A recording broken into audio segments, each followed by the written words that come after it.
võib-olla nende küsimuste juurde liigume, ma kõigepealt küsiksin siis meie nii-öelda kodustatud välisteadlastelt, kuidas teie üldse Eestisse sattusite? Võib-olla Stefan alustab siis. Nii. Mul oli see osaliselt juhuslik. See oli seotud ühe projektiga. Too oli Eesti uus Euroopa Liidu liige ja sai ühe projekti ja mul oli lihtsalt teada saanud, et see võiks olla üks võimalus. Ma olen doktorantuuri lõpetanud ja siis oli nagu Saksamaal ikka, sa oled natukene töötaja inimene, kirjutad valmis oma monograafia ja siis kaitsed ära ja pärast seda oli see üks võimalus ja ma sain väga kiire vastus, et jah, on huvi, et sa võid tulla ja esimene ajahorisont oli sellest 2,5–3 aastat. Aga nüüd ma olen siin 17 aastasi, tähendab, et me otsustasime mingil hetkel, et selles juhuslik, ütleme, liikumisest siin jääda. Aga mis sinu seda otsust mõjutas või miks just Eesti? Et miks sa pärast seda projekti lõppu ikkagi siia otsustasid jääda? Ma arvan, et mul läks niimoodi, et esialgselt on see küsimus, kuidas sättida endale edasi. Kas sa tahad järgmine projektile järele hüppama või sa tahad endast midagi üles ehitada. Ja mina olen siis võib-olla ka näinud selline võimalus, et ma hakkaksin suhelda, too olin Tartu Ülikooli, siis mul on varsti ka sidet nagu Helsingi ülikooli, siis hakkaks natukene laieneda see ring ja Tartu on ka observatoorium Tõraveres, seal oli ka mõned inimestest, kellega me saame koostöö teha ja siis oli see võib-olla hetk, et sa näed, jah, siin saad edaspidi endale huvitav teadusala üles ehitada, mitte ainult midagi jälgida või teha, siis sa saad midagi uus teha. See on minu meelest üks suur motivatsioonifaktor olnud. Aitäh. Olaf, kuidas teiega on? Hallo? Ja. Nagu alati chercher la femme, otsi naist, ühe tudengineiu tõttu ma tulin ühe semestri Tartusse. Tudengineiuga oli varsti lõpp, aga linn meeldis, mis tähendas, et kui ma lõpetasin ülikooli, ma tulin lektorina Eesti, saksa keele lektorina, siis läksin edasi Venemaale, kaitsesin oma doktoritöö ja nii edasi ja kukkus lihtsalt nii viisi välja, et mul oli ka Eesti abikaasa.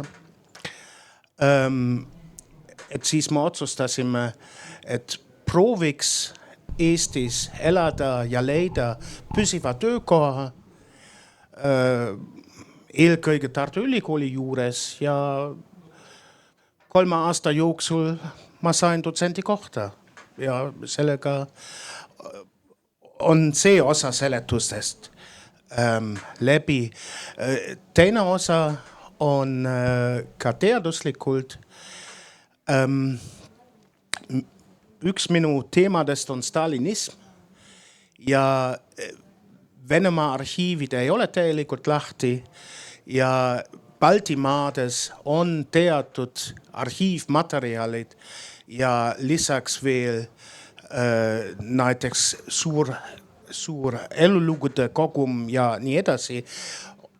On lihtsalt väga palju huvitav materjal, mida ei saa Venemaal korralikult uurida ja kui tooks Eesti näidena välja, siis markeerid endale kohta nii-öelda stalinismi ja Nõukogude aja uurijate seas ja see õnnestus. Teise sõnaga, kui need korralikud arhiivid Eestis ei oleks olnud, siis mul ei oleks mingi perspektiiv ennast nii-öelda kõrgemale töötada.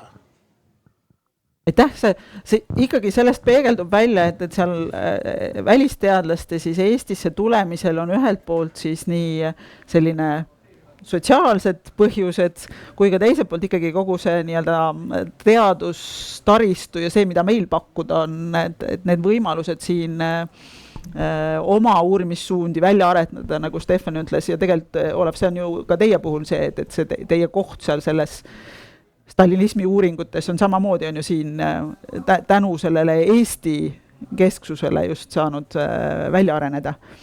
Aga ma küsin Riina, et teie olete nüüd see inimene, Regina, vabandust, et teie olete see inimene, kes on läinud Eestist välja. Et mis selle nii-öelda liikumise motivatsiooni taga on olnud?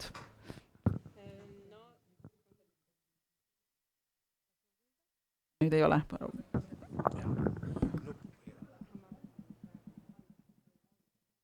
Kas nüüd on kuulda? See algas sellega, no ütleme, selline välismaale minek oli mul juba doktorantuuri ajal ka, et ma käisin siis Toora stipendiumiga Pariisis pool aastat ja siis nagu kogu aeg oli selline huvi minna ja vaadata, kuidas väljaspool Eestit ka tehakse teadust ja kuidas loenguid peetakse ja nii. Aga minu selline pikemaajalisem minek algas sellest, et ma sain Šveitsi, ma täpselt ei mäleta nüüd, kuidas selle asutuse nimi oli, aga Šveitsi valitsuse vist mingi projekt oli, et toetada siis Ida-Euroopa riikidest doktorante, et siis nagu arendada koostööd nende riikide vahel. Ja mul õnnestus saada see stipendium, et oma doktorantuuri siis lõpule viia Šveitsis, Fribourgi ülikoolis. Ja kui ma seal juba olin, siis mulle see nii väga meeldis. Ja no seal oli erinevaid põhjuseid, miks, aga ma siis lõpuks palusin ja uurisin, kas on võimalik, et ma saan ka seal kaitsta oma doktoritöö. Ja siis ma kaitsesin ära ja siis siis hakkasin otsima järeldoktori projekte ja olin Istanbulis 1 aasta. Siis ja siis lõpuks jõudsin Mobilitas Plus programmiga Eestisse tagasi. Nii et. Aga kui sa mõtled oma kogemuse peale, mida see selline rahvusvaheline liikumine sulle nagu andnud on?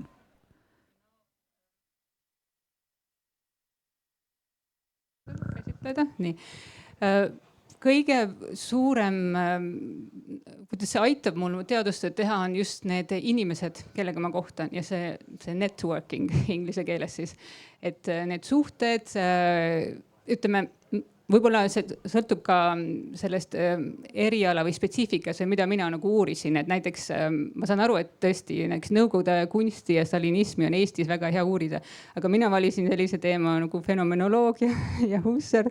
Siin ei ole palju eksperte ja siis selles mõttes nagu, mõnes mõttes nagu paratamatult peab siis otsima neid eksperte väljaspoolt Eestist ja siis see võrgustik ei ole ka väga suur, on piisavalt palju ja siis me nagu tunneme üksteist juba hästi, me käime konverentsidel, saame kokku.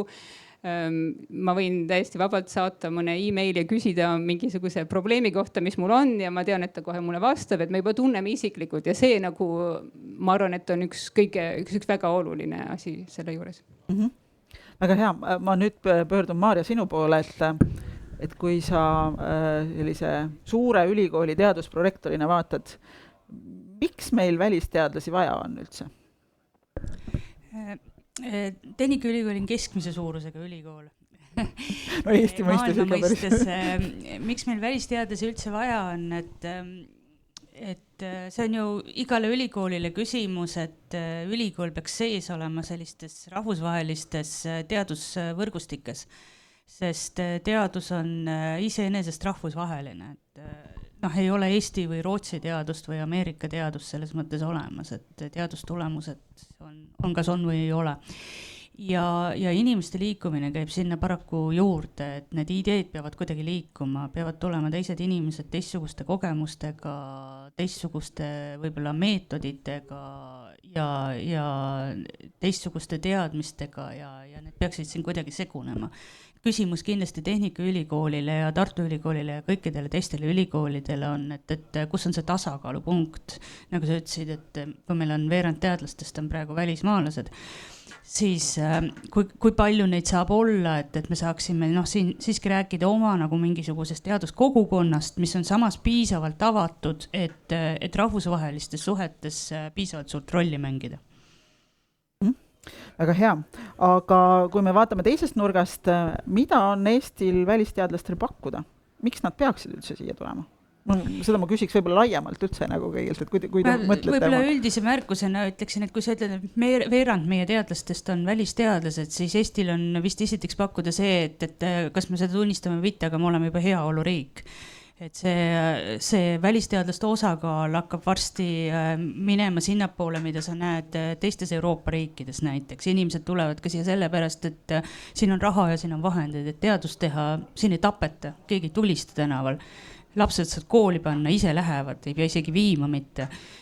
Kõik sellised asjad, et ja see Eesti süsteem on siiski ka küllaltki stabiilne, sest stabiilsus maailma perspektiivis me siin ise muidugi viriseme, et ei ole, aga kui me vaatame võrdlustest teiste teadussüsteemidega, siis enam-vähem tegelikult.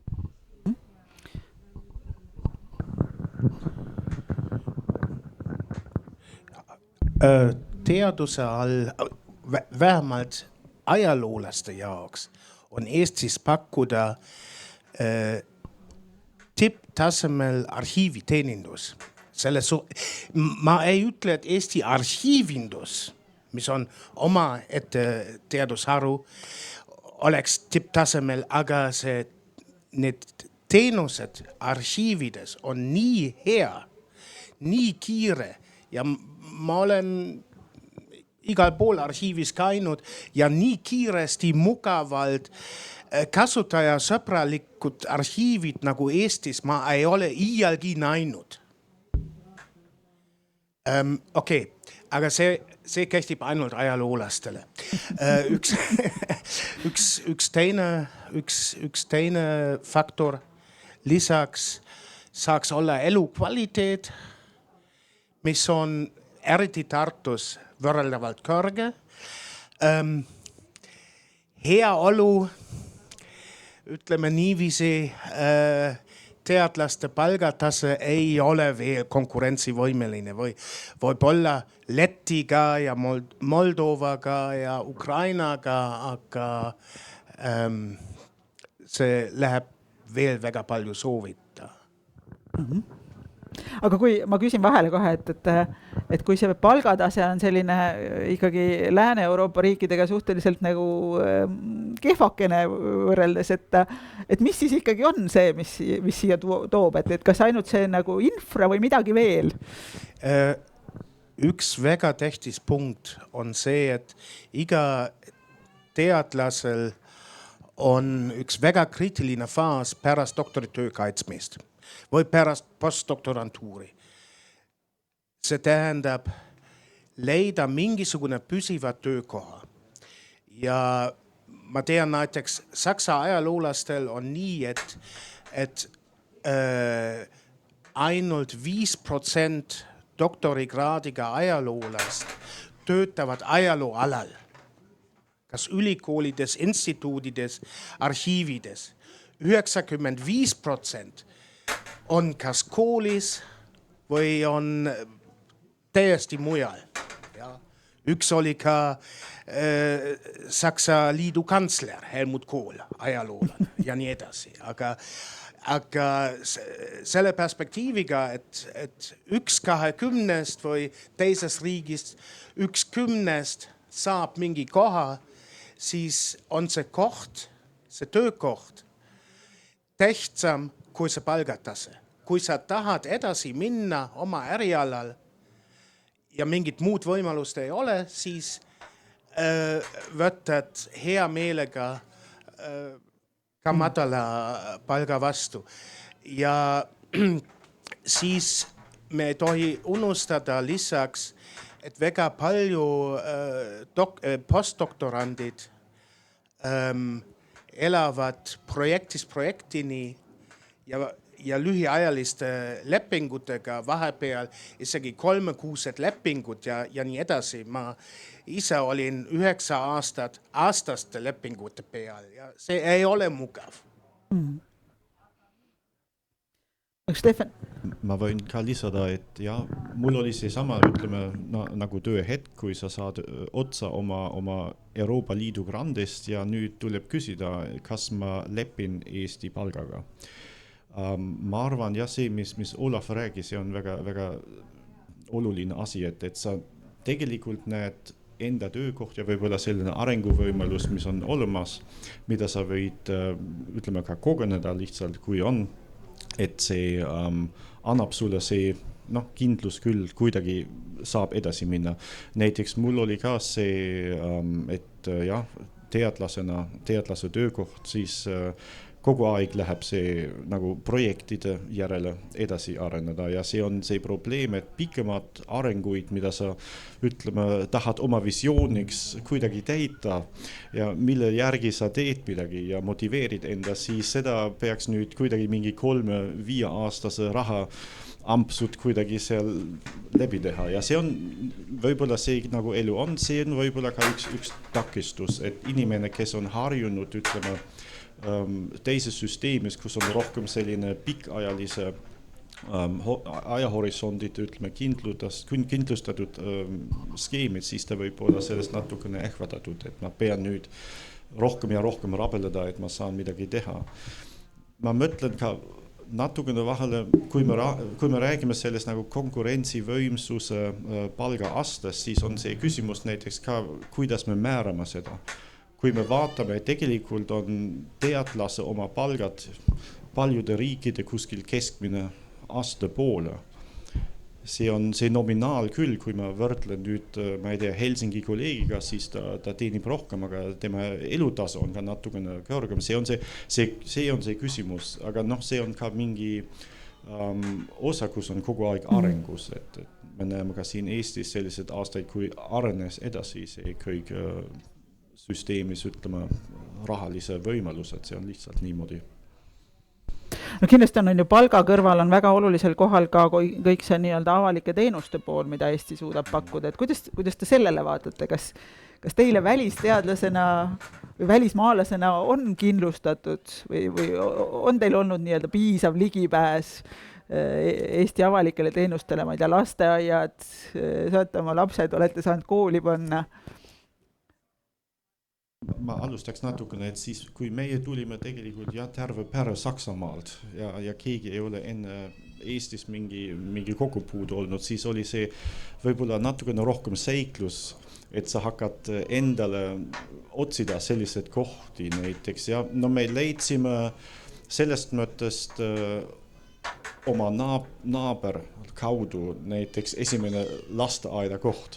Aga see on sellise asi, et sa pead lihtsalt ise teha. Ma arvan, et kui meie tulime tegelikult see mai 2004 oli Euroopa liitumine ja mina olen siin juuli lõppu, siis väga palju sellised asjad, mis nüüd on olemas, mis nüüd on arenenud sellised, ütleme, aeg mööda, siis ei olnud, siis sa pead lihtsalt ise hakkama küsida ja see oligi lihtsalt niimoodi, mis ma sain toetust, oli küll oma kolleegidest või ka ülikooli oli administratsioon, mis aitas siis lihtsalt teha sellised esimesed sammud, et sa saad oma arvelduskonto kätte, et sa saad mingi, ma ei tea, siis me leidsime näiteks ka selline koht, kus me saame eesti keele tunnid võtta ja sellised asjad. Siis lihtsalt see läks esialgselt, ma arvan, rohkem selline, nagu mina küsisin, kuidas ei võiks olla ja keegi sai vastus anda. See ongi lihtsalt niimoodi meie poolt jõudnud, aga ma arvan, täna on see hoopis teist moodne. Ma näen see, kui näiteks Erasmus tudengid tulevad ja neid on peaaegu, nad saabuvad ja mingi nädal aega on kõik neile ära tehtud. meil käis see kuskil mingi 3-4 kuud. Ma ütlen nagu ülikooli esindajana vastu, et kõikidel suurematel ülikoolidel vähemalt on selline nii-öelda welcome center, et kus inimesed, kes siia palgatakse, saavad ruttu oma dokumendid korda ja aetud ja Eestis on see tõesti tegelikult väga kiire. Ma tean, millest ma räägin, sest ma olen ka tegelikult välisteadlane, et ma olen NTNU Norra Teadus- ja Tehnikaülikooli välisprofessor, külalisprofessor hetkel ja paar aastat tagasi pangaarve avamine võttis mul seal 2 kuud aega, kusjuures ma pidin veel paberil kirjutatud dokumente kuhugi Oslosse saatma või midagi sellist ja jah, on küll hea ja me ei pea seda üldse mitte häbenema. On tõesti. Aga see on ka nagu üks selline boonus, mida me võiksime ka näiteks välisteadlaste siia meelitamisel nagu kasutada. Ja, me võime seda kasutada, aga inimene tuleb siia ikkagi ainult 1 kord. Et kui ta 1 kord ajab need dokumendid kokku, et kui see on nagu väga suur probleem ja hassle, see on halb, aga ta ei pea seda pidevalt tegema. Et tegelikult, kui ta siin juba on, siis see, mis hakkab rohkem ikkagi määrama, on see üldine elukeskkond ja muud avalikud teenused, mis ei ole seotud selle immigreerumisega, vaid lastehoid, tervishoid, ühistransport, jalgrattateed, you name it. Olav. Nii tänu Eesti abikaasale ei ole üldse mingisugust probleemid. Selge see. Aga kui ma esimest korda tulin, esimene semester 94, siis olid need välismaalaste regulatsioonid veel nii jabur. Nimelt, mingil hetkel ma pidin AIDS-i testi läbima. Okei, olgu, me testime praegu ka kogu aeg. Aga mul oli ülikooli kaudu viisa taotlenud ja ma pidin 1 kord kuus Eestist lahkuma. Ja seda pidid kõik välismaalased ülikoolis tegema. Tähendab, bussitaid välismaalased Valga, jalgsi Valka, piiri peal on kohvik, seal Taskov, tagasi Tartu. Kollektiivpuhkus. Niisugused olid need ajad. Teie võib-olla ei mäleta enam, aga et Eesti administratsioon oli täiesti vahepeal jabur. Ja need reeglid ja nii edasi. Aga tänapäeval see ei ole probleem, mis on üks takistus Eestile tööle minna, kui inimene vaatab oma eluperspektiivi, siis Eesti väga madal pension. See tähendab praegune keskmine pension on 2 kord, on 50% Saksa sotsiaalabist. Okei, Saksamaal on hinnad natukene kõrgemad, aga tähendab, kui keegi rikkamast riigist tuleb, et Eestis elada, töötada, siin jääda, siis kui ta on mõistlik, ta peab väga palju lisaraha pensioniks koguneda, sest muide on ta vaene Eesti pensionär. Üks teema, mis meil ka siin eelnevalt läbi käis korra, oli see, et kuidas meil, ühesõnaga, kui me vaatame nagu Eesti riigi seisukohast, siis meil on väga suureks murekohaks tänaseks kasvanud eestikeelse kõrghariduse jätkusuutlikkus.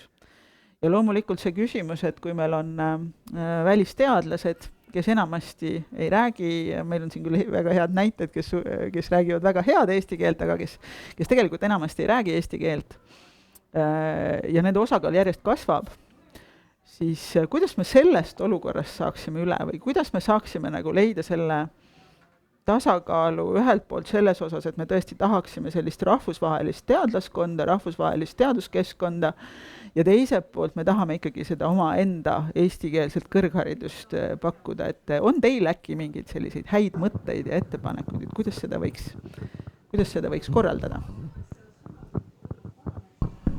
üks selline arvamus, mis siin minu mõlemalt poolt on Olafil ja Stefanil läbi käinud, on ikkagi see, et inimesed on huvitatud sellest, et pikas perspektiivis oma teaduskarjääri üles ehitada.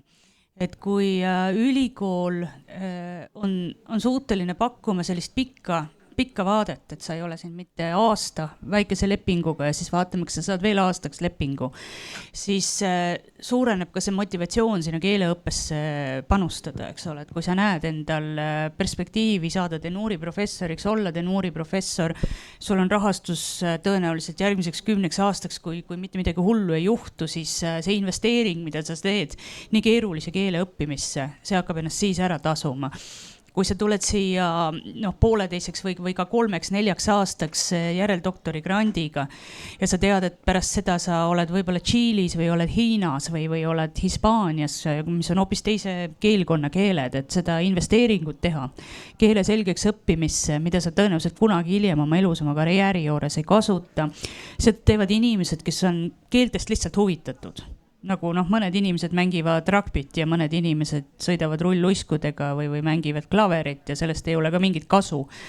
Aga lihtsalt tore on ja neid inimesi on üldiselt vähe. Ma arvan, et see on minu poolt näiteks on, kui ma olen nüüd metsanduse professor ja see valdkond on tegelikult seotud siin Eesti oma peamise tegemine. See tähendab, et tudengid, mis tahavad sinna minna, nad näevad enda oma, ütleme, elutee sellest, et nad jäävad siin, nad on metsnik, nad võtavad siin mingi töökoht, ma arvan.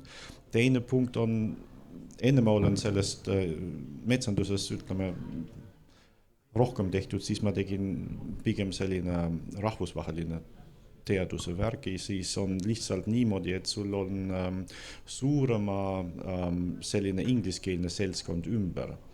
Ja seal on võib-olla ka see, mis määrab sellest, kui me vaatame kõik neid nagu sotsiaalset, nagu poliitika ja arstiteadust, seal on vaja kuidagi, et inimene saab sellest nagu ka Eesti kõrghariduse läbida, et tema põhiline, ütleme, töökoht võib-olla siis Eestis. Teine küsimus on, kui palju on ka vaja seal on ka mingi tasakaalu küsimus, näiteks sellest rahvusvahelist kursuste pakkumine, kui me näeme täna ja just nüüd see COVID-i situatsioon minu meelest on väga palju sellest nagu arenenud see, et inimesed võivad kus iganes ülikool võtta mingi selline muugi kursust ja nad saavad sellest punktid. Nad ei pea isegi välja minna. Ja see on näiteks teine küsimus, kui palju sellest kaasa mängida või mõned teaduskonda on ka vaja selline, sa pead ka lisaks enda, ütleme,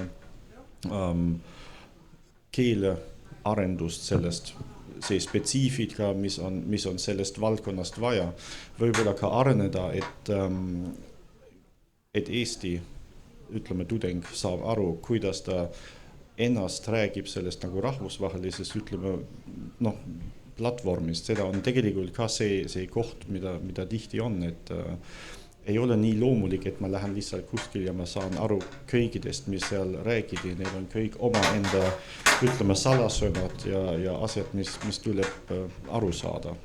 Sellest mõttes ma arvan, see on selline tasakaalu küsimus jällegi. Kas pakkuda ainult see on alati mingi halb idee, aga see kuidas seda nagu areneda, see on küll. Olab.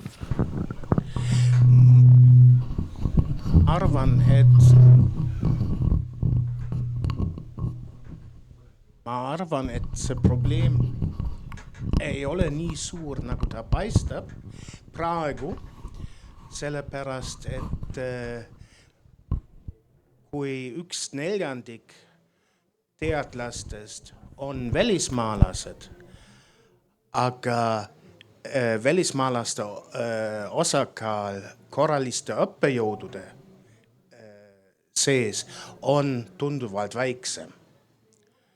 Sest enamik välismaalased on kas projekti kaudu teaduri kohal, vanemteaduri kohal ja eesti keel ei ole ohus, kui laborikeel on inglise keel või vene keel. See on kamakaks ausalt öeldes.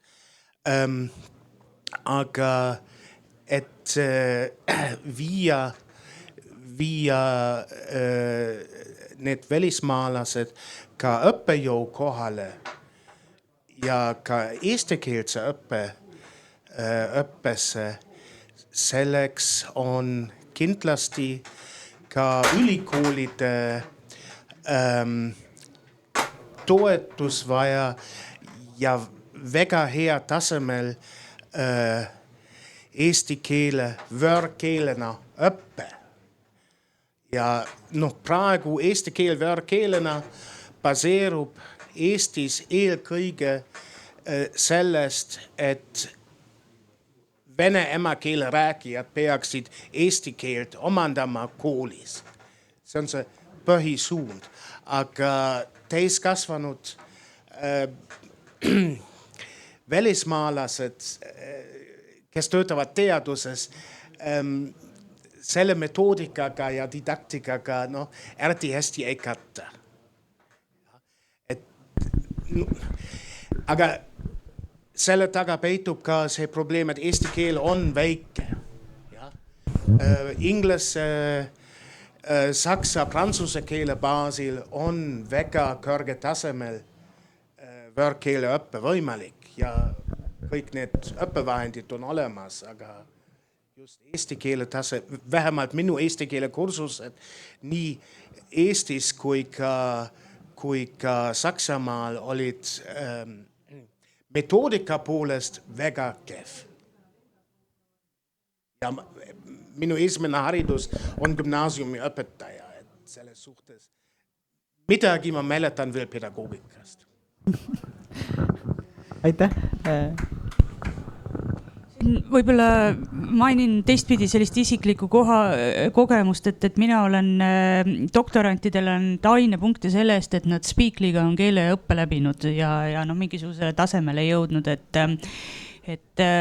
seda peaks võib-olla süsteemsemalt tegema, et sellised tehnoloogilised vahendid, ma olen ise ka selliste Speakly-taoliste asjadega mingit keelt õppinud, et hea on see, et sa ei pea kuskil kindlas kohas olema, vaid sa saad bussis, trammis või lennujaamas seda teha või millel iganes, et me peaksime natuke süsteemsemalt neid platvorme arendama, sest see oluliselt tegelikult lihtsustab seda keeleõpet ja nagu sa ütled, et metoodika on tegelikult see alus, et kui meil õnnestub need tehnoloogiliste vahelistitega seda metoodikat paremaks teha, siis mingisugused ühised jõupingutused võiks seal taga olla küll.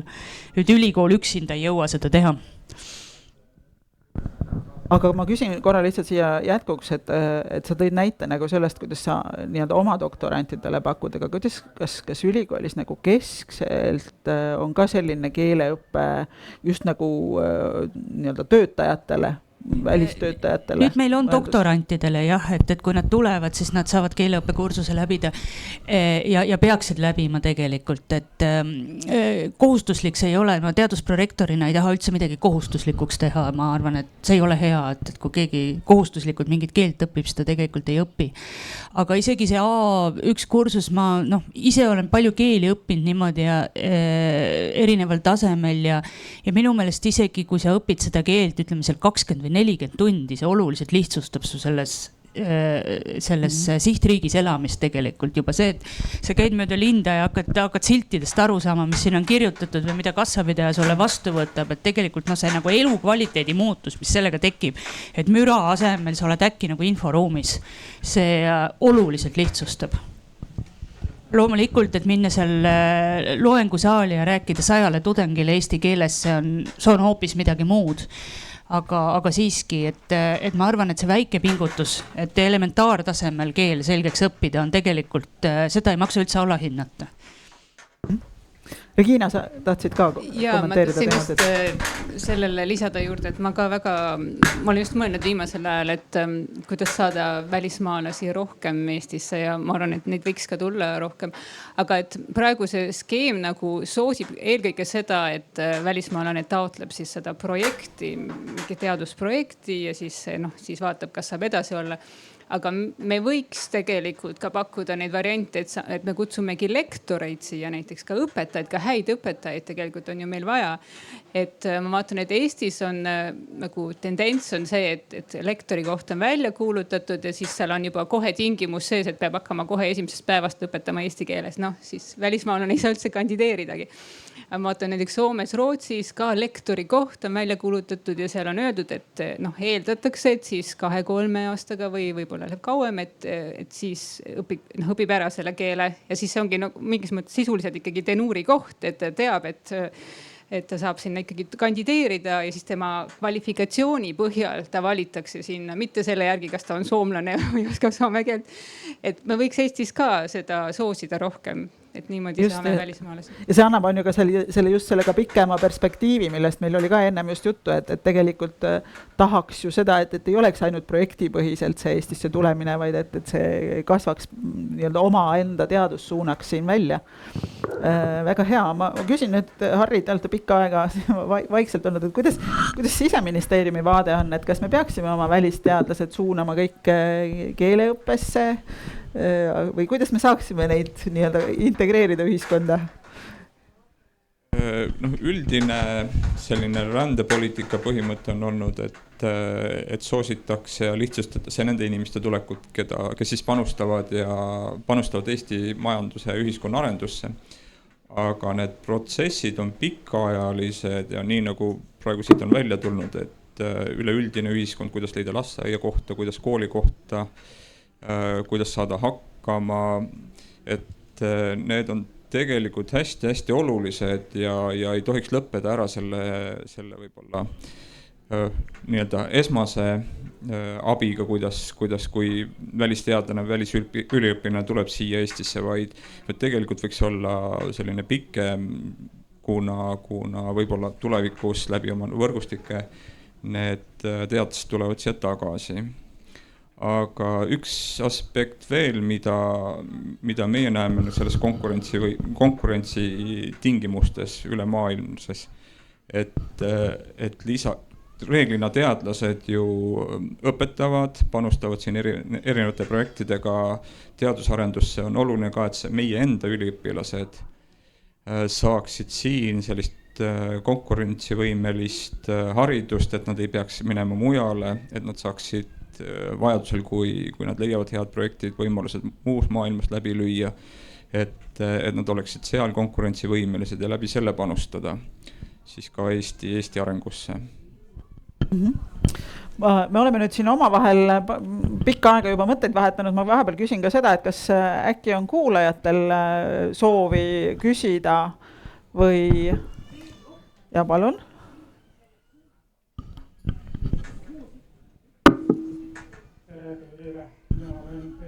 Tallinna Ülikooli teaduskeele keskuse juhataja.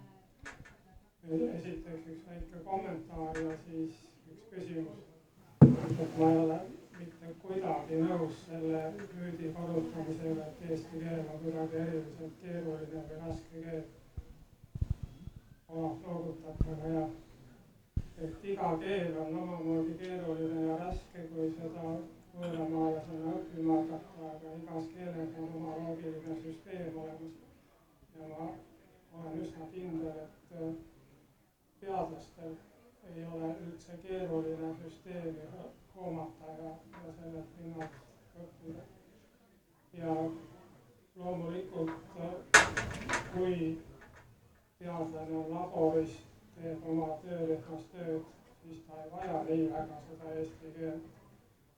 Ja ei ole ka midagi katki sellest, kui kasutatakse ükskõik siis eesti või inglise slängi seal töörühmas.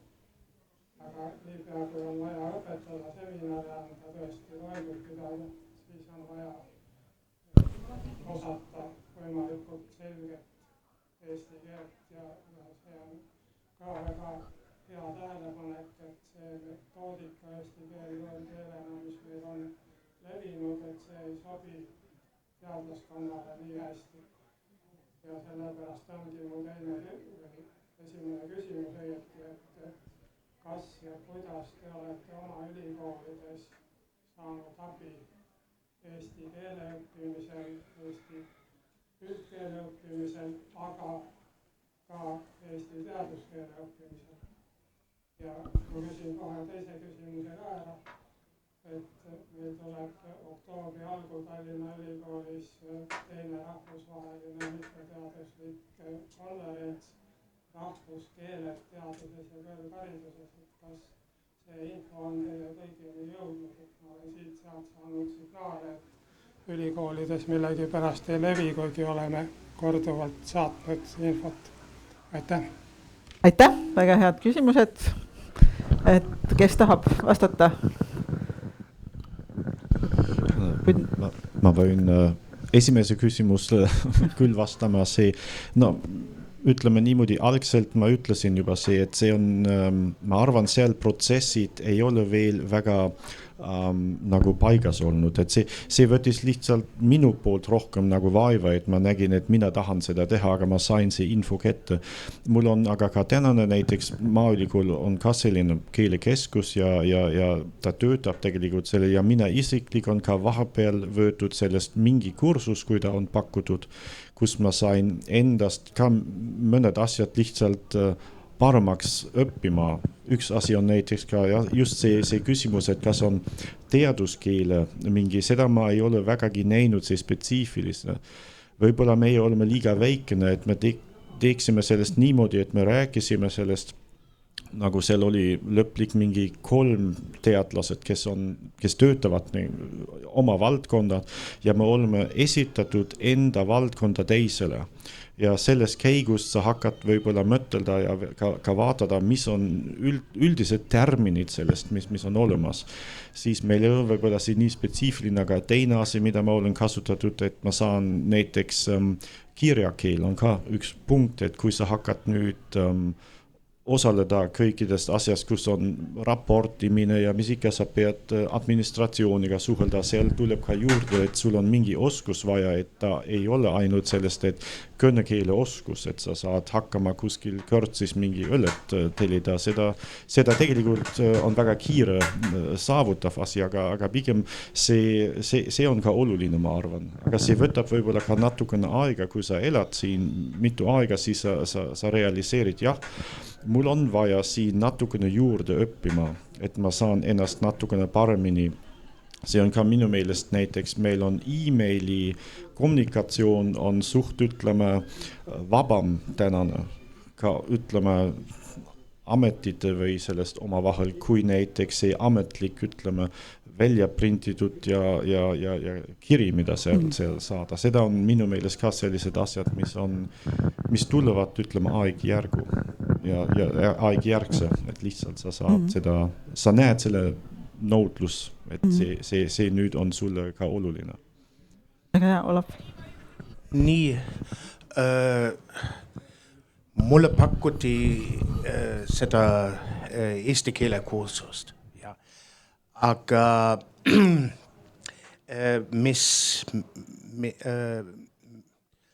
aga eesti teaduskeelt, no ajaloolased on väga suured passiivsed keeleoskajad, ehk nad loevad mitu keeltes, ei räägi, ei kirjuta, aga saavad seda keskaegse ladinakeelsest tekstist aru.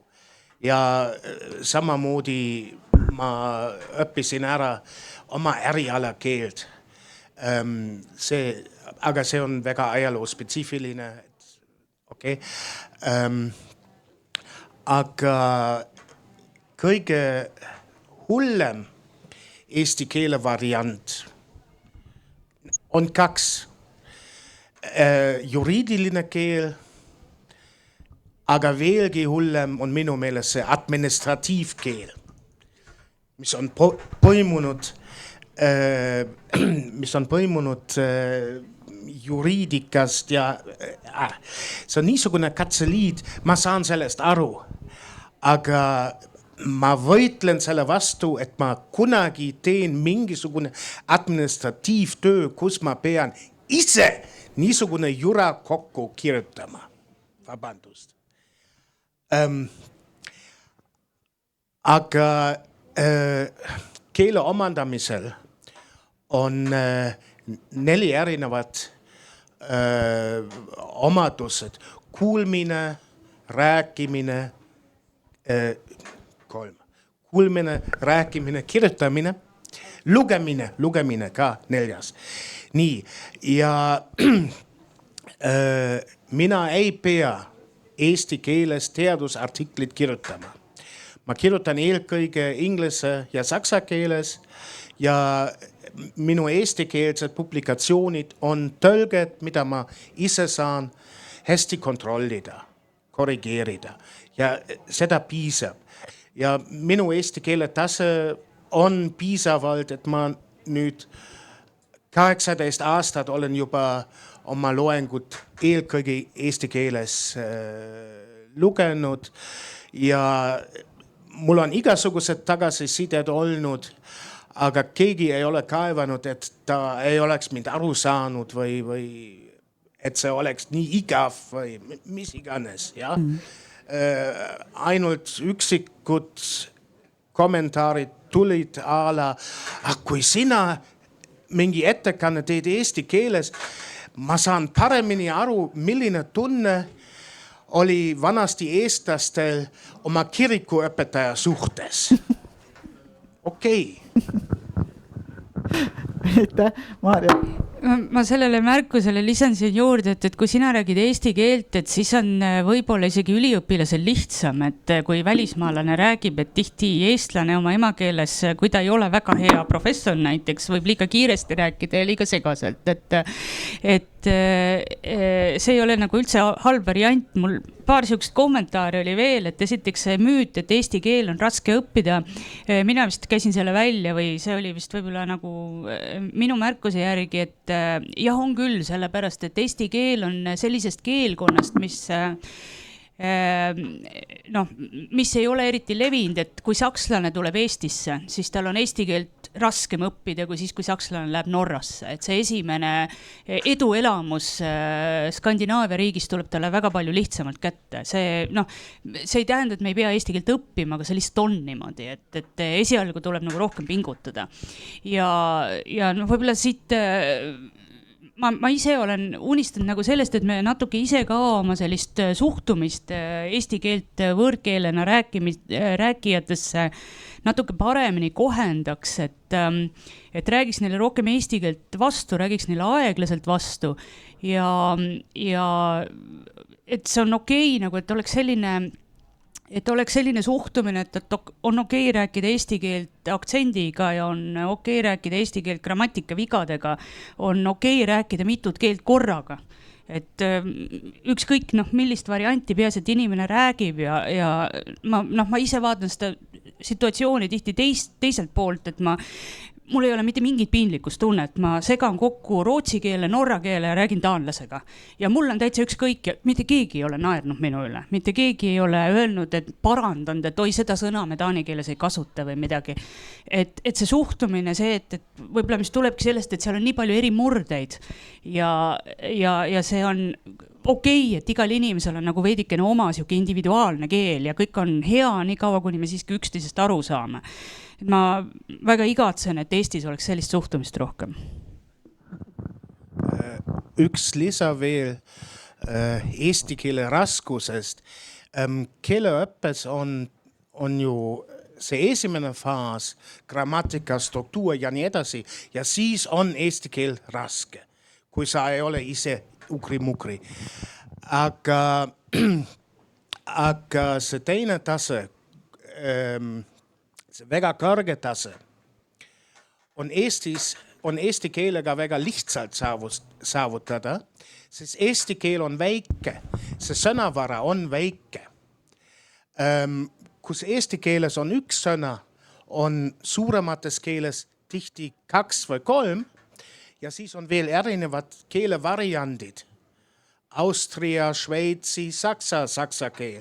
Siis on umbes 10 suured saksa keele mured ja mis iganes veel, et see on palju raskem ära õppida. See kõrgtase, kui mingi väike keel ja eesti keel on hästi normeeritud enam-vähem, kahjuks on need mured läinud enam-vähem, on vähe kuulda, et siin ei ole probleem. Ma hobikorras või ka lisatasu eest tõlgin natukene nii eesti kui ka inglise keelest.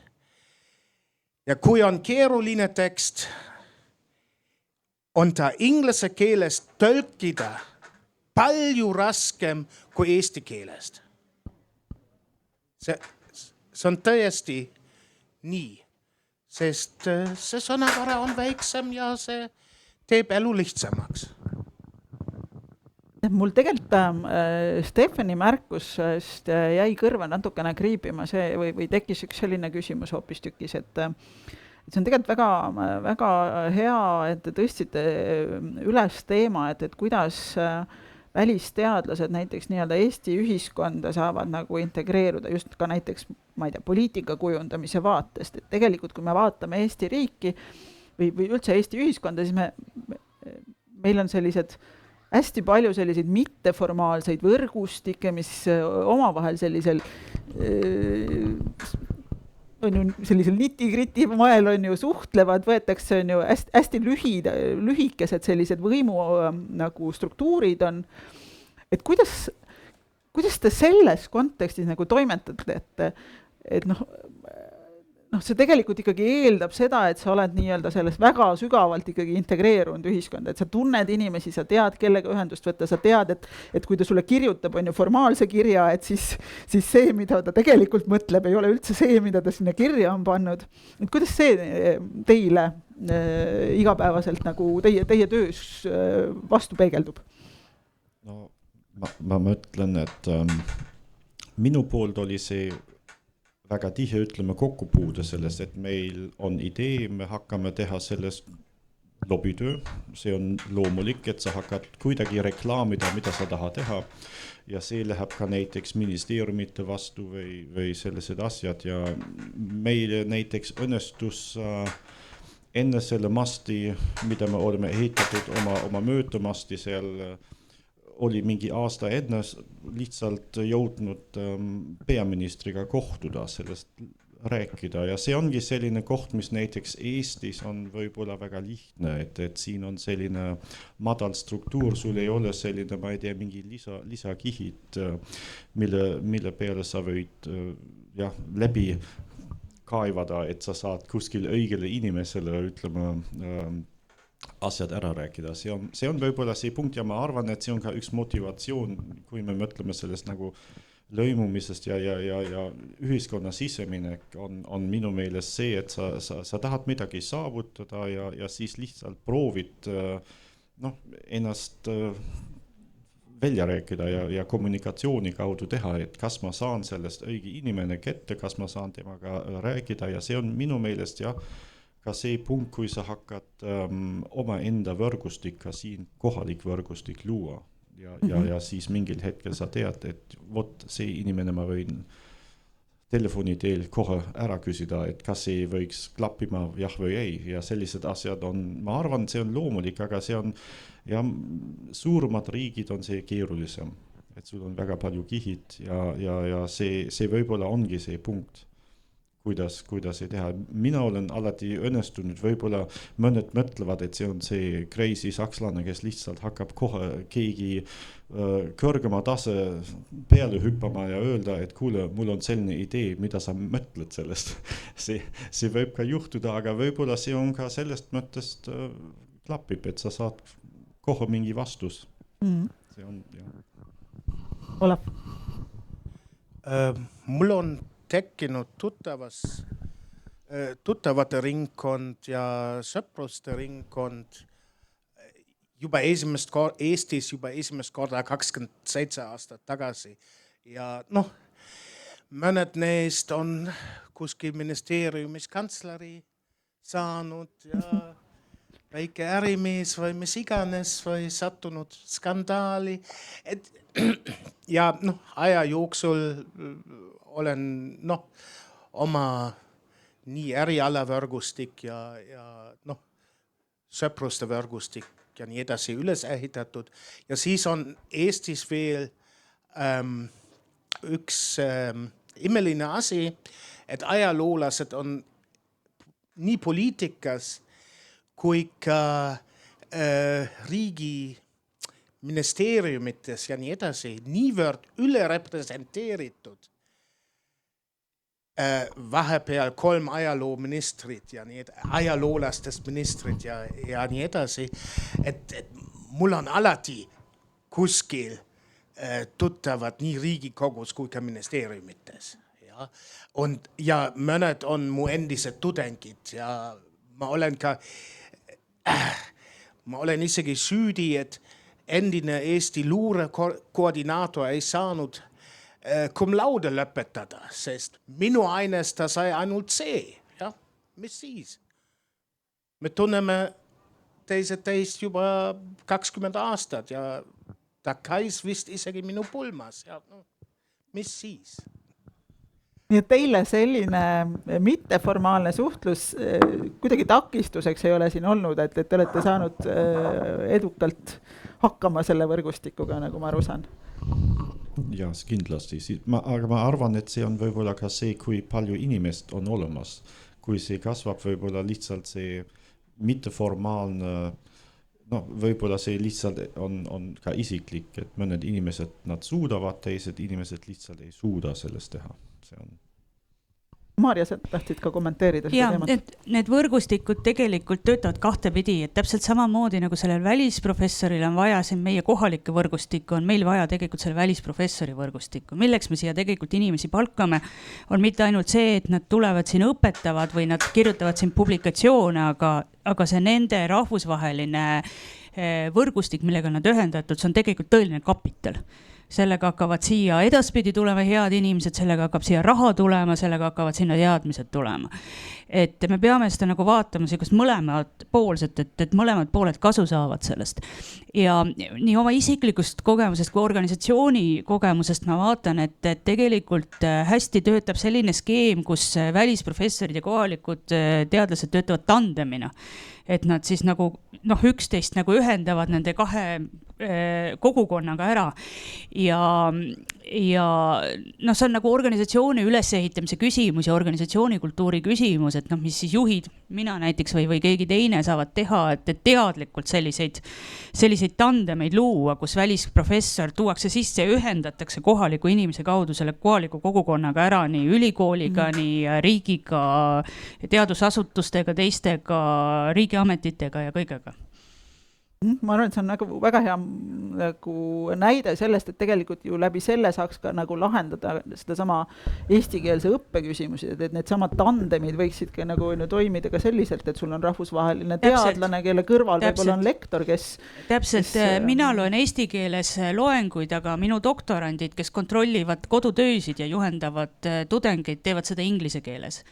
Ma saan kõik nende teadmise sinna sisse panna, samas ma saan eesti keeles ise neid õpetada niimoodi, et ma ka väikest viisi siiski eesti eriala keelt sellega arendan edasi, aga samas ma kasutan ära kogu selle rahvusvahelise kapitali, mis mu teadusgrupis on ja panen selle kõik meie tudengite arendamiseks, et sellised ja ka vastupidised tandemid on võimalikud, eks ole, et sul on tippprofessor, kes küll ei räägi eesti keelt, aga kui ta tuleb ja peab seda 3 või 4 loengut inglise keeles ja tohutult hea tasemel, siis sellel on väga suur väärtus, et seda inimest ei tohiks kindlasti hoida kuskil laboris kinnise ukse taga. See on kõige halvem asi, mida me siin ülikoolis võime teha. Meil on 600 000 maksumaksjat ja kui me siin maksame välisprofessorile palka nende väheste inimeste rahade eest, siis me peame kogu selle tema võimekuse tegelikult rakendama selle Eesti kõrghariduse ja teaduse heaks. Väga hea, ma küsin nüüd veel auditooriumilt, et kas on soovi kommenteerida, küsida? Tere, aitäh. Pigem kommenteerida lihtsalt suurelt jaolt ka just natuke tagasi nende sisserände teemade juurde. Mina olen Siiri Kolka Eesti Teadusagentuurist ja ma esindan siis võrgustikku Eestis, mille on loonud Euroopa Komisjon ja just selleks, et toetada teadlaste liikumist Euroopasse, Euroopa riikidesse ja siin riikide vahel.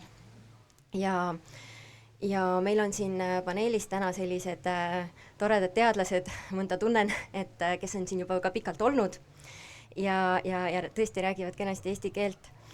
ja kellel on siis kaugem kogemus siia tulekul ja võin lihtsalt lisada kommentaarina, et paar aastat tagasi enne koroonat mul on olnud ikka komme meie välisteadlastega aeg-ajalt kokku saada ja nende peredega üritusi korraldada neile ja viimasel üritusel siis tegin väikse töötoa ja mille tagasisidena võin siis öelda, et nii-öelda kinnitada seda, et meie vastuvõtuteenused on läinud paremaks nende hinnangul. Ollakse rahul sellega, et ka need, kes veel ei räägi eesti keelt, et nad saavad üha enam inglise või vene keeles teenust ka otse riigi ametist, kellega neil on vaja suhelda. Et kitsaskohaks võivad olla kohaliku omavalitsuse pakutavad teenused veel, aga ka seal suuremates keskustes läheb asi järjest paremaks. Meil on initsiatiivid, mis on loodud, eks ole, siin Eestis ka EAS-i all International House ja Tartus, mis tegid ülikoolid ja munitsipaal koos Welcoming Centeri. Et selles mõttes võib öelda, et üldiselt ollakse rahul ja kitsaskoht, mida mina siis selle Euraccessi nimelise võrgustiku koordinaatorina näen või see on nüüd tõesti selline järjest arenenud mõte, et me oleme juba, nagu öeldi siin, me oleme tegelikult heaoluriik, et see on üks meie selliseid meelituspunkte juba siia, et need veel edukamad meelitajad suudavad võib-olla neid pereliikmeid paremini katta. Et on olnud käivel selline fraas nagu dual careers, ehk siis me kutsume selle teadlase, aga me teeme kõik, mis me suudame, et leida rakendusega tema elukaaslasele. Et tegelikult me räägime ikkagi sellisest sihtrühmast, kes ei ole enam tudengid, kellel on juba mingi vanus, kellel on oma pereplaanid või juba pered olemas. Nii et mina olen kohanud seda, et hoopis just need perekondlikud asjad võivad saada nagu määravamaks. Et see kommentaar siia juurde veel, mis puudutab siis nende rändamist. Aga see, vabandust, ainult, et siin räägiti nendest lühikestest liinidest, hierarhiates, et minu meelest see haakub natukene sellega, et ja siin Eestil on omad positiivsed sellised küljed selle poole pealt, et on lihtsam. Aga muidugi oleks praegu väga huvitav kuulda ka, eks ole, mõne värskemalt tulnu kogemust siin, et kuidas praegu on. Aitäh, meil vist Regina, võib-olla oskad sina nagu seda peegeldada, et kuidas siis on tulla nii-öelda välismaalt tagasi Eestisse, et kas see teenuste pakett on sulle ka kättesaadav olnud?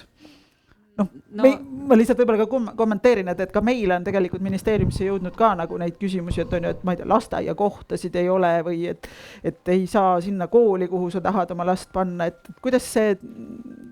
Nojah, võib-olla tõesti mina ei ole nagu selles hea näide praegu, sest ma olen ise eestlane, Eesti kodanik ja mu lapsed sündisid ka Eestis. Et ma tulin neid siia sünnitama Eestisse.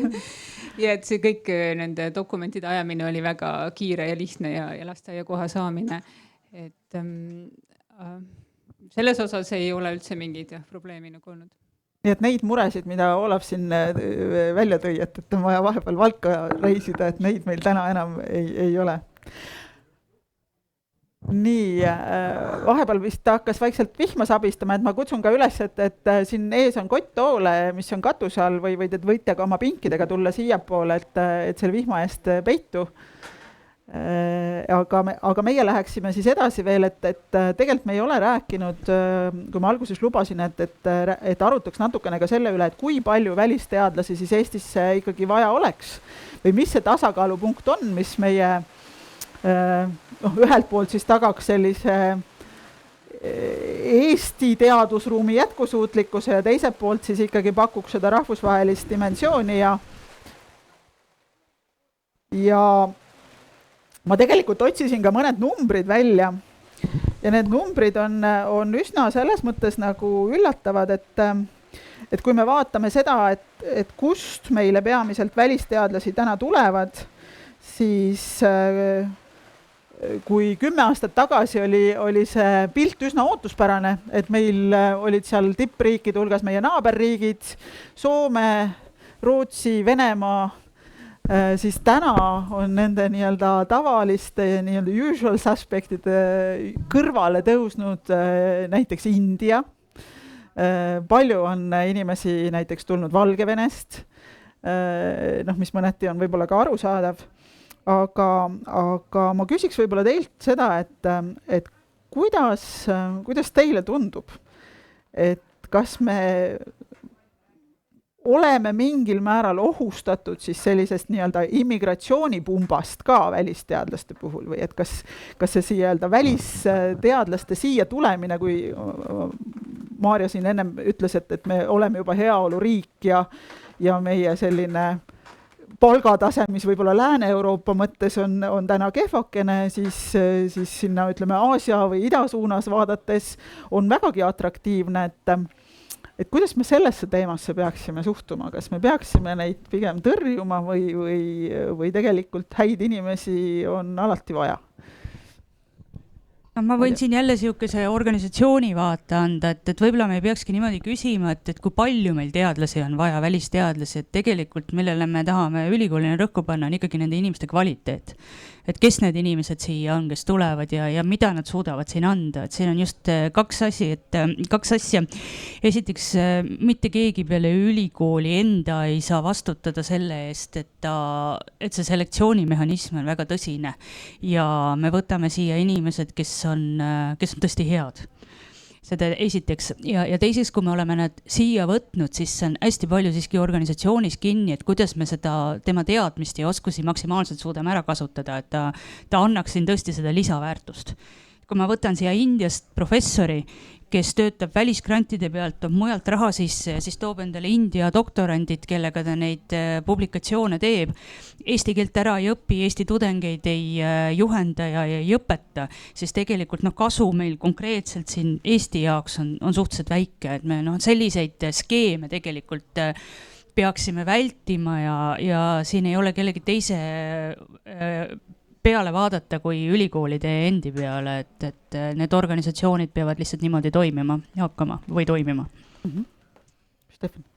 Ma arvan, see on, mis Maarja on ka varem rääkinud, et sul on sellised nagu tandemi võimalused ja sama ma arvan on alati niimoodi, et ülikooli esimene otsus keegi võtta on kuidagi ratsionaalne sellest, et mis on tema, ütleme, valdkondlik või mis ikka, ütleme, lisaväärtus, mida me saame siia tuua. See on näiteks see küsimus, kas see on üldse mingi lisandväärtust ja ma arvan, see on väga harva, et keegi tuleb ja võtab lihtsalt kaasa, ma ei tea, mingi 10 või rohkem mingi tudengid ja hakkab paari aasta järjest jällegi kuskil mujale minna. See tegelikult on, ma arvan, väga harva, et see juhtub. Tegelikult, ma arvan, on see pigem suund niiviisi, et seal on teadmised, mis hetkel siin on võib-olla puudu või neid on natukene parem arendav selle kaudu ja siis saab seda ära kasutada. Ja siis, kui ta on sellest mõttest nagu on vajadust ka siin tudengid harjutada ja õppida, siis hakkab lihtsalt sellest kasvama ka siit poolt.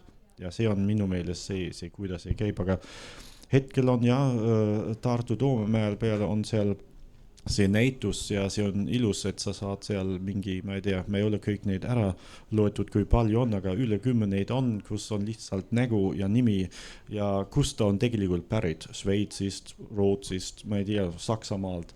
Kõik olid välisteadlased ja esimene rektor seal Parot oli ka prantslane, siis me näeme, et see on väga pikka ajalugu juba, et see toimub niimoodi.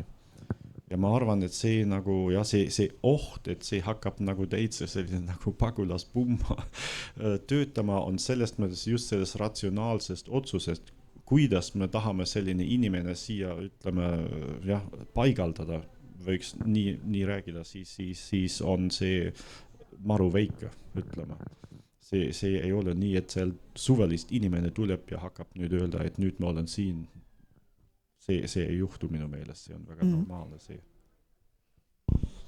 nii migratsiooni kohta on minu jaoks tähtis mitte kust keegi tuleb, vaid kes tuleb. Soome asotsiaalne joodik ei ole eriti teretulnud, aga Afgaani tippspetsialist, miks mitte? Mis puudutab nüüd migratsioon üldse, esiteks Euroopa Liidu sees on see kõik vaba ja kui Türgi päritoluga Prantsuse kodanik siia tuleb, siis ei ole mitte mingi viisil võimalik seda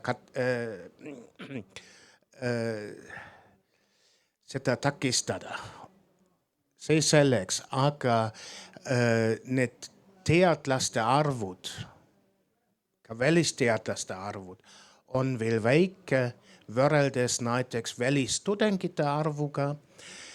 Mõned välistudengid on tulnud rahaliste programmidega. Ma olen ka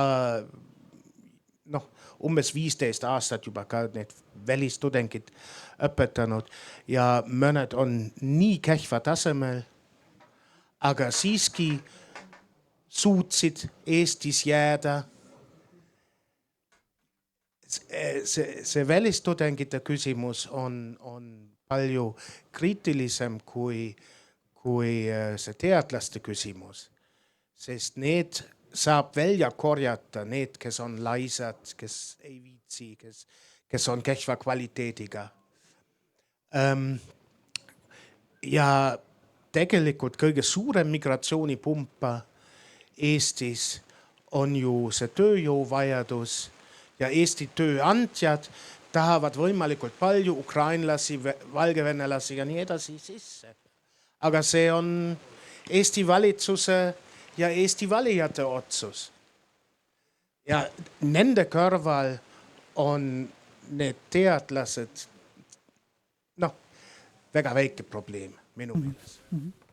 Harri, ma küsin ka teie kommentaari selles osas. Tahtsin ka natuke täiendada, et tegelikult võib-olla kui me oleme harjunud siiani meie naaberriikide inimestega võib rohkem, siis viimastel aastatel, mis on juurde tulnud hästi palju igalt poolt mujalt teistest riikidest, välisteadlasi, välistudengid, nad võib-olla paistavad hästi palju silma, aga siiski ma toetan eelkõnelejaid, et tegelikult kõik tulevad nagu konkreetse eesmärgi pärast või kas või siia õppima ja edasi arendama ennast, siis me võib-olla ei tohiks nagu teadlasi hakata sildistama ainult sellepärast, et ta tuleb kuskil sellisest riigist, mis meie jaoks tundub natuke kauge või imelik, et ikkagi inimesed tulevad siia ju konkreetse eesmärgiga panustama, aitama kaasa Eesti teadlast, saama ise kogemust, viima tagasi seda Eesti kogemust oma riikidesse. Et me peame arvestama, millisel tasemel me konkureerime või kus me konkureerime. Meil on ju suuremad konkurendid, on suuremad riigid ja tahes-tahtmata me peame olema võrdväärsed nendele, arendama ennast edasi, aitama kaasa ka nende teiste riikide arengule ja arendama oma võrgustikku. Maarja, selles samas kontekstis tegelikult siin eelnevates vestlustes sa korra tõid ka nagu seda teemat üles, et meil on nagu mõneti ka nagu selline moraalne kohustus oma nii-öelda idanaabritele, just endiste siis postkommunistlike nagu riikide teadlastele pakkuda seda võimalust, et nad saavad siia nii-öelda läänelikku teadussüsteemi tulla ja oma teadust teha, kui me räägime siin kas või need samad Venemaa või Valgevene teadlastest, et see on justkui nagu meile ka mingi selline moraalne kohustus. Ma arvan tegelikult, et on küll, kui me vaatame näiteks Tehnikaülikooli ajalugu, siis tegelikult Eesti riik on üles ehitatud, tema majandus infrastruktuur on üles ehitatud Saksa ja muude Lääne-Euroopa ülikoolidest, ka Riia ja Peterburi ülikoolidest Eestisse tagasi tulnud inseneridega. Et tol ajal nüüd 20. sajandi alguses need olid maailma tippülikoolid, kus need inimesed õppisid, said põhiliselt saksakeelse hariduse, mõnikord inglise ja venekeelse hariduse ja tulid siia, ehitasid selle riigi ülesse. Et meil nagu ei ole praegu head põhjust, miks me peaksime teistmoodi suhtuma nendesse, kes tulevad siin Valgevenest siia ja tahavad minna Valgevenesse ja seal e-riigi üles ehitada või Gruusias e-riigi üles ehitada või Pakistanis, eks ole. Et see on jah, ma arvan küll, et mõnes mõttes moraalne kohustus, aga siin on oma kasumlik aspekt ka mängus, et kindlasti nende riikide selline positiivne hõlvamine meile ka geopoliitilises mõttes on tulevikus kasulik. Aitäh, ma küsin veel vahepeal või kutsun kõigepealt üles, et kes veel tahab siia liituda, ma arvan, et me mahume siia veel, mitte oma toolidega ka tulla siia ettepoole, et vihm on hakanud päris kõvasti sabistama. Aga ma küsin auditooriumilt veel, et kas on äkki veel tähelepanekuid, küsimusi, soove? Võite ka osalejatelt küsida. Ja, palun. Sealt...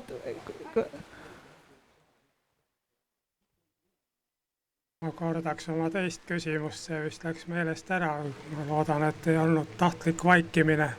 Et teine küsimus oli, et kas meie oktoobrikuise rahvusvahelise teaduskeelte konverentsi info on teieni jõudnud. Oleme saatnud korduvalt igasse ülikooli. No,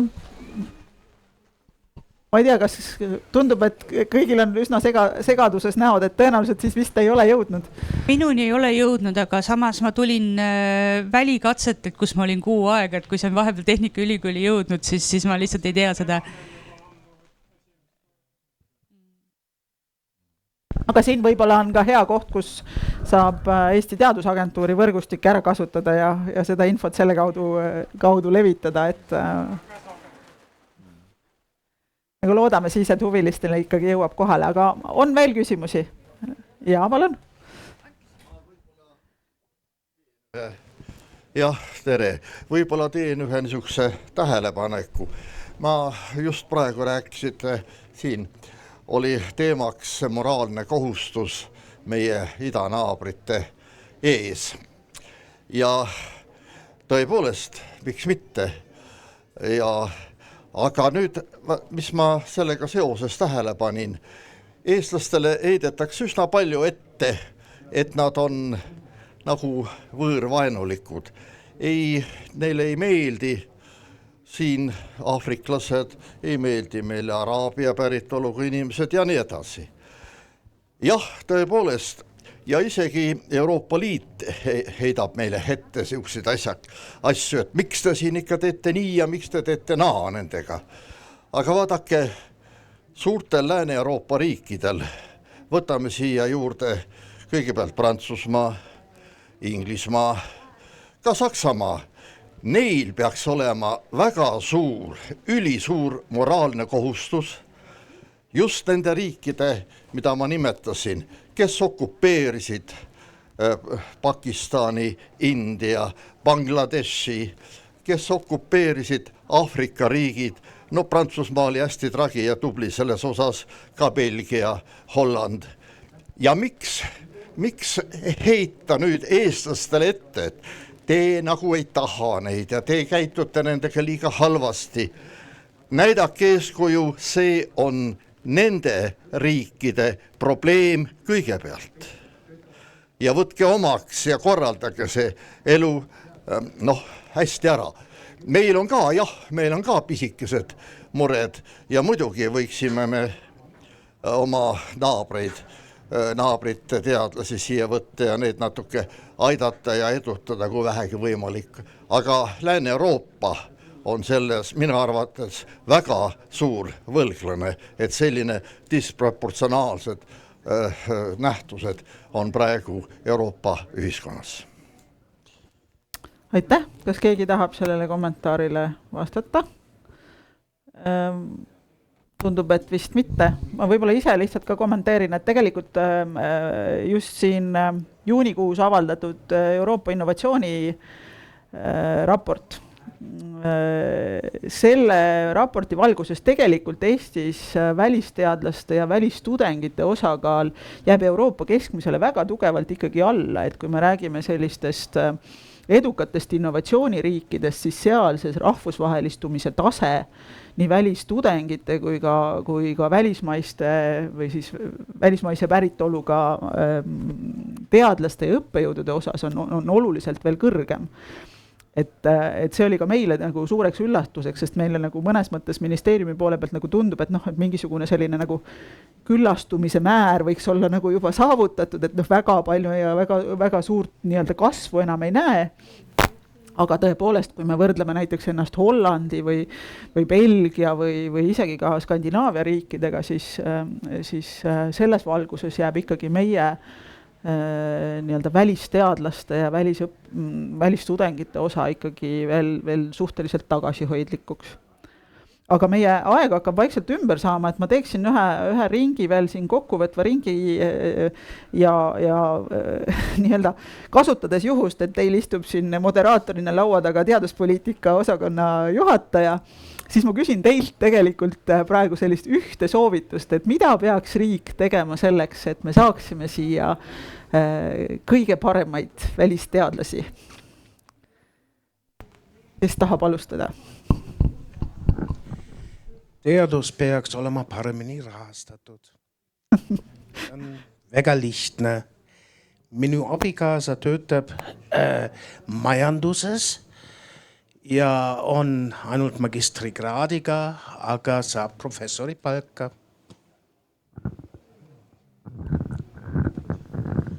Ja kui võtame, ja see on üks punkt, mis võib-olla viib ka selle stabiilsuse poole, et kui on nähtav, et sul on rahaline ja ka muu stabiilsus selles süsteemis, siis on see takistust, ütleme, väiksem, ma arvan. Ka nii, et see lõpp-palga number võib olla nii nagu esimene otsus olla. See on hetkel võib-olla küll, kui keegi tuleb, kus on 3 korda kõrgem palga, siis ta lihtsalt mõtleb, et kas ma saan üldse sellest ära elada. See on lihtsalt see normaalne, ütleme, hirmu punkt. Aga ma arvan, jah, see teised faktorid on ka oluline. Ja ma ei tea, kas neid on välispoolt, ütleme, nähtav inimestele. Siis ma arvan, on ka see, mis sa räägid enne, et näiteks me näeme, et Indiast palju inimesed tulevad näiteks. See on mitte ainult Eestis, see on igale poole niiviisi, et neid, kes on veelgi madalama tase, nende, ütleme, takistus kuskile minna on lihtsalt vähem. Ja see on võib-olla see punkt, et ja siis tuleb võib-olla paiga panna mehhanismid, kuidas seda juhida paremini. See on võib-olla see põhiline punkt ka. Ja vaadata sellest nagu kuidas üldse mitte ainult reklaamida, aga see on pigem selline punkt, et kas väljaspoolt on inimene tuttav, mida ta võiks siin saada või saavutada. See on võib-olla see koht, mida mina mõtlen selle peale. Aitäh! Mina võib-olla lisaks seda, mulle väga meeldis see mõte, mis siit enne välja käis, et kui tuleb teadlane või keegi, et siis tema pereliikmetele ka leitaks mingi võimalus ja neid toetada, et seda võiks ka kohe kõrgemal võib-olla riigi tasandil mõelda. Aitäh! No, riik eelkõige peaks nagu normaalne riik olema.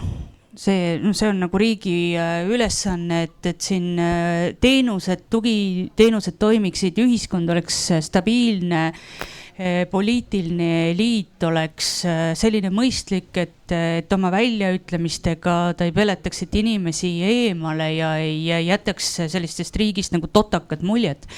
Et me käituksime riigina väärikalt, see on hästi oluline.